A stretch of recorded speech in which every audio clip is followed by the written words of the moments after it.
Teaching peace, how nonviolence can transform our children's future.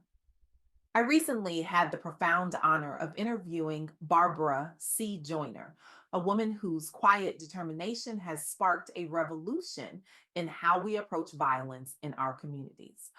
Barbara isn't just a founder or an educator. She's a modern day alchemist, transforming the lead of personal tragedy into the gold of social transformation through her organization. Wow, what's our work? In the face of unimaginable loss, the violent death of her child's father, Barbara made a choice that defines true courage to channel her grief not into revenge, but into a mission that would prevent other families from experiencing similar pain. Have you ever watched children fight over a toy? That moment when pushing escalates to shoving, when voices rise and tears fall? We often dismiss it with a shrug. Kids will be kids. But what if those seemingly insignificant moments are actually our greatest opportunity to reshape humanity's future? What if I told you that violence isn't inevitable? That peace isn't merely the absence of conflict, but a skill, a muscle that can be developed with proper training and consistent practice. When Barbara shared her philosophy with me, it stopped me in my tracks. Nonviolence, she said, is a skill that can and must be taught to children, not as an afterthought, not as a reaction to problems, but as a fundamental life skill, as essential as reading or mathematics. Think about that for a moment. We don't expect children to naturally discover algebra. We teach it systematically year after year. We build curricula around it. We measure progress. We celebrate achievements. Yet somehow we expect children to naturally learn how to navigate complex human emotions, resolve conflicts, and choose peace over violence without explicit instruction. The statistics tell us this approach isn't working. Youth violence remains a critical public health problem. Children are dying, not just physically, but emotionally and spiritually, because we've failed to equip them with the tools they need to navigate conflict. But Barbara's work shows us there's another way. Her organization was born from the crucible of personal pain. In that devastating moment of loss, she faced a choice that many of us will thankfully never have to make, to surrender to bitterness or to transform her grief into purpose. She chose purpose. She chose to break the cycle. Pain, Barbara told me, can either consume you or fuel you. Her pain became the catalyst for a movement that now teaches thousands of children the skills of nonviolence. But what does teaching nonviolence actually look like in practice? It's not just about telling kids don't hit, it's about equipping them with alternatives. It's about helping them recognize the early warning signs of anger in their bodies. It's about teaching them to express their needs clearly and confidently. It's about showing them how to listen, really listen to others, even when they disagree. And most importantly, it's about modeling these behaviors ourselves. Because here's an uncomfortable truth: children aren't learning violence from nowhere. They're learning it from us, from the ways we handle disagreements at home, from the media we allow them to consume, from the heroes we celebrate, from the behaviors we reward. During our conversation, Barbara emphasized that building nonviolent communities is everyone's responsibility, but she specifically called out Black leaders and entrepreneurs to step up. Why? Because representation matters. Because when children see people who look like them choosing peace, leading with compassion, and succeeding through collaboration rather than domination, it rewires what they believe is possible for themselves. Let me share some remarkable examples Barbara highlighted that prove this approach works. Consider the seven virtues founded by Barb Stegeman after her best friend was severely injured in Afghanistan. Stegeman didn't respond with calls for retaliation. Instead, she created a social enterprise that sources essential oils from war torn countries, providing economic alternatives to violence. When she first pitched her business on Canada's Dragon's Den, their version of Shark Tank, people were skeptical. A perfume company as a peace initiative? But Stegeman understood something profound. Violence often flourishes where economic opportunity withers. By creating dignified work in conflict zones, she's helped thousands of families build sustainable livelihoods. And she's done it with humor and storytelling that connects consumers directly to the mission. The result? Communities stabilize not through force, but through opportunity. This is entrepreneurship as peace building. This is what's possible when we think beyond traditional approaches to violence prevention. Or consider the Global Health Corps founded by Barbara Bush. This organization recruits young leaders worldwide to tackle health inequities through service fellowships that emphasize collaboration over competition. What makes their approach unique is their intensive training on empathy driven leadership and cross cultural communication. Fellows learn to navigate complex systems not through hierarchy or force, but through understanding and respect. The result? Over 1,000 alumni now lead initiatives focused on equity rather than punitive solutions. They're proving that when we teach empathy and nonviolence early, we create professionals who champion these values throughout their careers. And then there's the Carolina Center for Public Service at UNC Chapel Hill.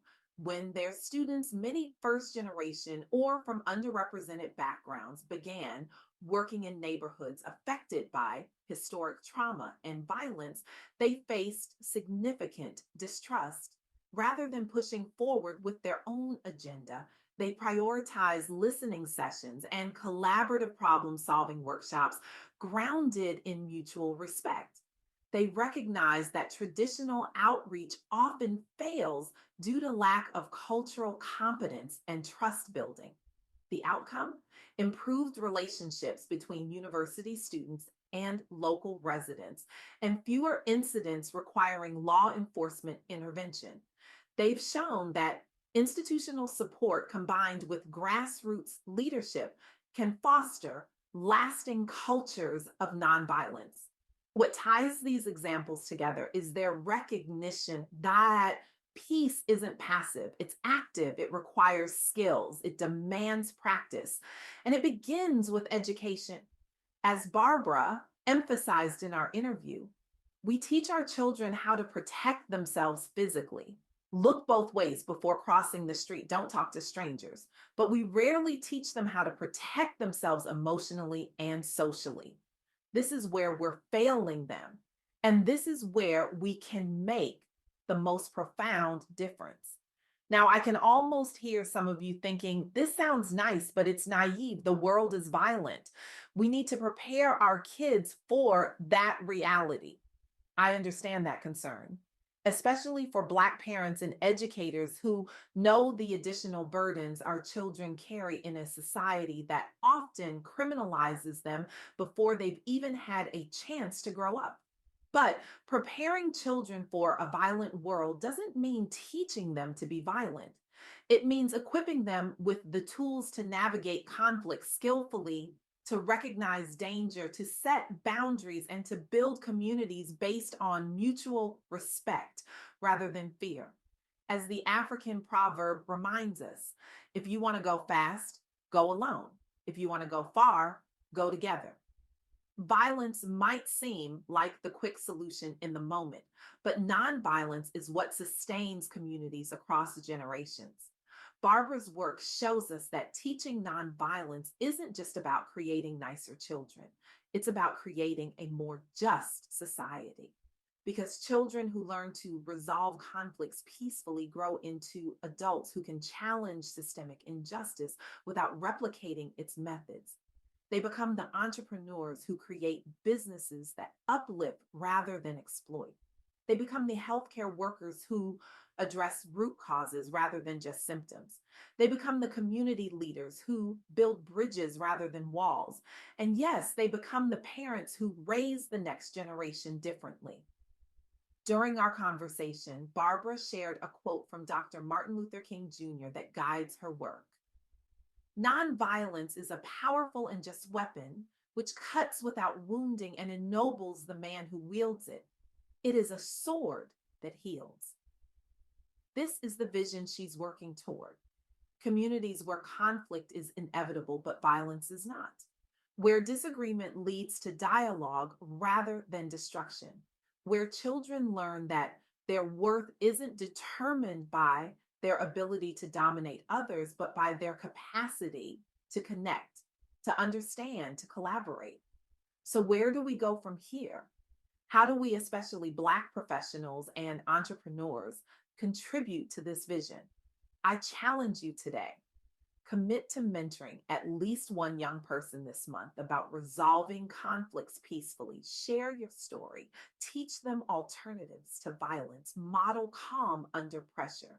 Because when young people, particularly Black youth, see successful adults who look like them choosing nonviolence, it changes what they believe is possible for themselves. As Maya Angelou wisely said, when you know better, you do better. Our children can't practice skills they haven't been taught. They can't choose paths they don't know exist. So let's teach them. Let's show them. Let's create 8 spaces where they can practice nonviolence before they face the high stakes conflicts of adolescence and adulthood. The work of teaching peace isn't just about preventing violence, it's about unleashing potential. It's about removing the barriers that keep our children from becoming their fullest selves. I want you to imagine a world where every child is taught not just to read and write, but to listen and empathize. A world where conflict resolution is as fundamental to education as mathematics. A world where we measure success not just by test scores, but by a child's ability to navigate complex social situations with grace and integrity. This world is possible, but it requires us to be bold enough to reimagine education. It requires us to be humble enough to acknowledge that our current approaches aren't working, and it requires us to be brave enough to try something different. Barbara C. Joyner shows us that even our deepest wounds can become catalysts for healing, not just for ourselves, but for entire communities. Her story challenges us to ask, what pain am I carrying that could be transformed into purpose?